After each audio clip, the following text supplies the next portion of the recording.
Por que a tendinite no cotovelo é uma das coisas que mais demora para resolver dentro da ortopedia?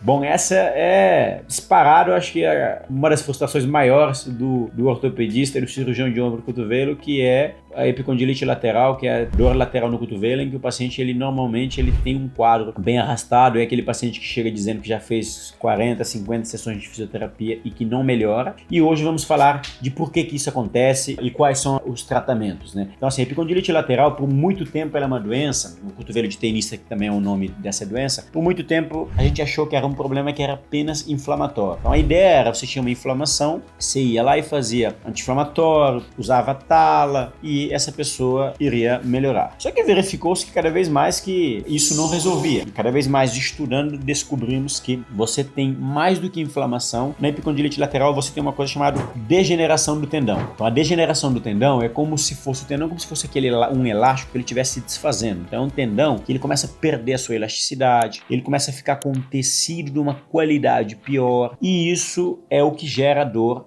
e que gera a doença da epicondilite lateral. Então, quando você entende a doença, você entende que o problema ele não se resolve apenas você atacando a inflamação. Você tem uma inflamação crônica desorganizada, mas o que você precisa é direcionar esse processo inflamatório, que é um processo inflamatório deletério, por uma inflamação mais benigna, por um processo de regeneração desse tendão. E esse processo de regeneração desse tendão, ele muitas vezes é muito complexo, porque a atividade causal que precipita, que piora a epicondilite lateral, muitas vezes é uma atividade laboral. Então a pessoa ela tem um trabalho que exige que ele faça movimentos repetitivos, esforços, que acaba forçando muito esse tendão e que muitas vezes na prática é muito difícil você eliminar isso. Você consegue fazer ajustes junto com o médico do trabalho, acaba fazendo ajustes na função, na forma de trabalhar dessa pessoa, de forma que você consiga diminuir um pouco esses estímulos, mas na via de regra é muito difícil você conseguir tirar totalmente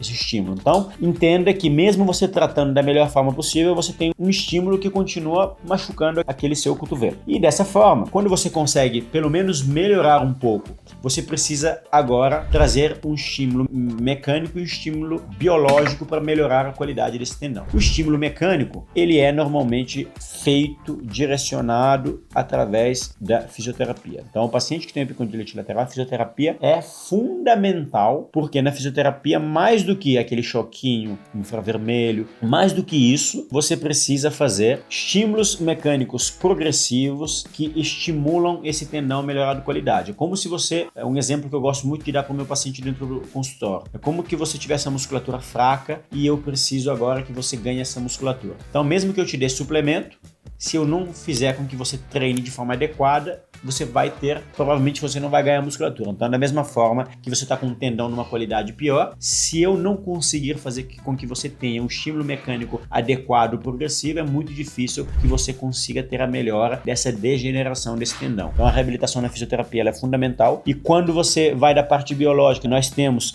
alguns procedimentos, como, por exemplo, a infiltração com ácido hialurônico. Também tem o PRP, que acabou de ser aprovado pelo CFM, que é uma terapia que os estudos mostram resultados cada vez mais interessantes. Isso são procedimentos de infiltração minimamente invasivos, mas você acaba usando o ultrassom com uma agulha e você leva uma substância perto daquele tecido de forma que melhora a qualidade, estimule a melhora da qualidade daquele tecido. Mas também temos medidas não invasivas, como por exemplo laser de alta intensidade, que é uma tecnologia que os trabalhos mostram um resultado interessante em relação à melhora da dor. Então é uma doença que, quando você entende a complexidade dela, você entende que não vai ser só um remédio, não vai ser só uma injeção de corticoide que vai resolver seu problema, mas sim uma estratégia que tem a ver tanto com o ponto de vista mecânico quanto do ponto de vista biológico, para você sim conseguir ter uma melhora. E quando você trata dessa forma, você aumenta muito a chance de você não precisar de uma cirurgia. Sim, algumas pessoas não melhoram, a gente estima que menos de 5% das pessoas